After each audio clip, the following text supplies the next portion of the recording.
Hi everybody, welcome to my channel. My name is Ashim. This is last night's back training workout. I did very high volume rows followed by a very high volume back squats, and that's why the title of this video is that back squats are going to be the end of me, or the high rep squats are going to be the end of me. The squats are going to come in at the end of the workout because they're two big sets, 25 reps, and I did do them at the end after I finished all of my back work. So if you guys want to see that, then just fast forward or whatever, scroll to the end of the video. You guys will see the main part of the front of the back squats. As far as this workout goes, it was very good. I did a lot of volume with the Deloaded Barbell Rows. I really like this exercise because I'm able to get that lat stretch and then really pinch my shoulder blades at the top, and I make sure that the bar touches my chest on every single rep, including with the heavy set of 85 kilos which you guys are watching right now. It was more difficult with that weight, definitely more difficult, but I managed to get it, so I'm happy. After I finished with barbell deloaded rows, I did dumbbell rows, again 5 sets. I've taken 3 videos, first set number 4, and then set number 5. All in all, it was a good workout. I think the last set was probably the best because I got very conscious all of a sudden. I decided to give it extra attention, but I'm happy. I'm sitting here on a Saturday, and this workout was done on Friday, and I'm sore to an extent. I'm not very sore. I'm more sore because of the squats. Everything is actually, my entire back is sore.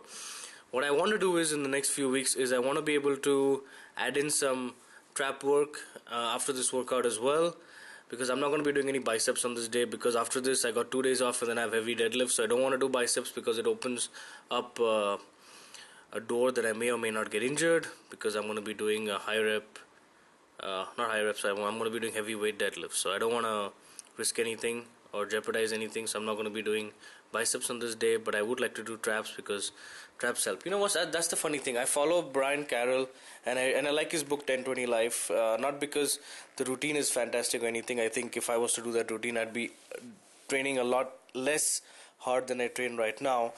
And since I'm not a professional powerlifter, I don't even know why the fuck it would apply to me, because it's about cycling through meets and building up for a meet.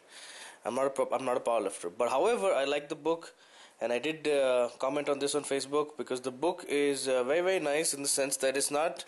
I don't know if you guys have read Cube Method or anything by Brandon Lilly or Dave Tate. You get a lot of philosophy on life, like how they think you should live life, how they've lived life, all that bullshit.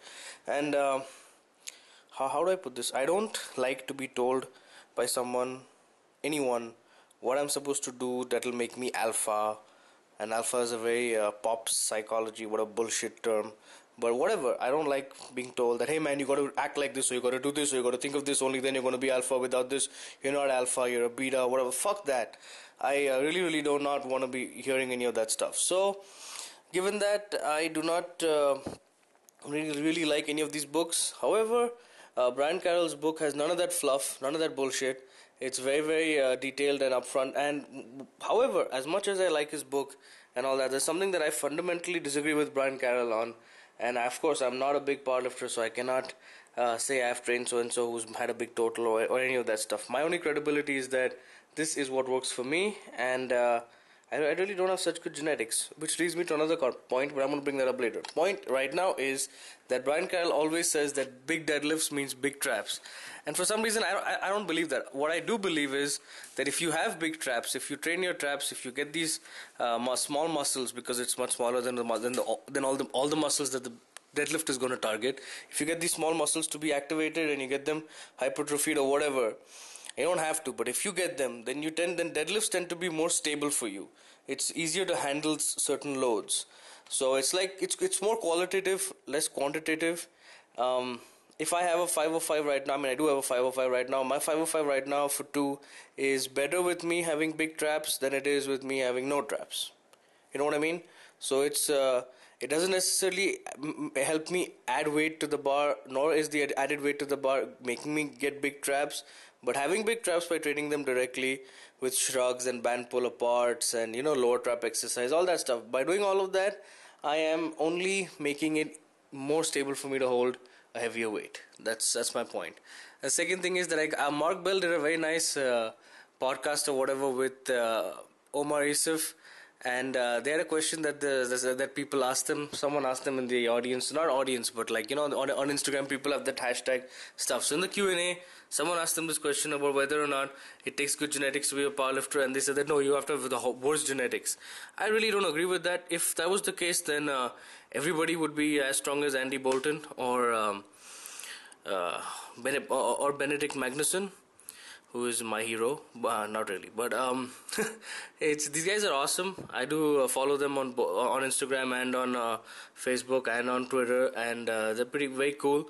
However, genetics do play a very important role on what your strength ceiling is going to be. Sure, there's hard work, but at the end of the day, take me for example. I'm not going to be doing a 700-pound deadlift at all. Even if I start doing roids tomorrow or whatever, it's not going to happen. And it's not going to be because of lack of hard work. It's just because I'm not genetically built for it, and that's it. There's nothing to be upset about, nothing to get bent out of shape about. It's just the reality of life. So genetics do play a role. How good you're going to come in powerlifting? Of course, it's a performance sport at the end of the day. So, you know what? Even if it wasn't a performance sport, even with bodybuilding, yes, genetics do make a world of a difference, because bodybuilding is not just about taking a bunch of drugs. It's about how you're going to make those drugs work for you. Same thing with powerlifting. So your training you have to make your training work for you. So not everybody can do the same thing, and you do need to have good genetics to get ahead. So I disagree with these two, with both Brian Carroll and Brian Carroll about this point on traps and deadlifts, and Mark Bell regarding his genetics thing. So thank you very much for watching this video, guys. Thanks a lot.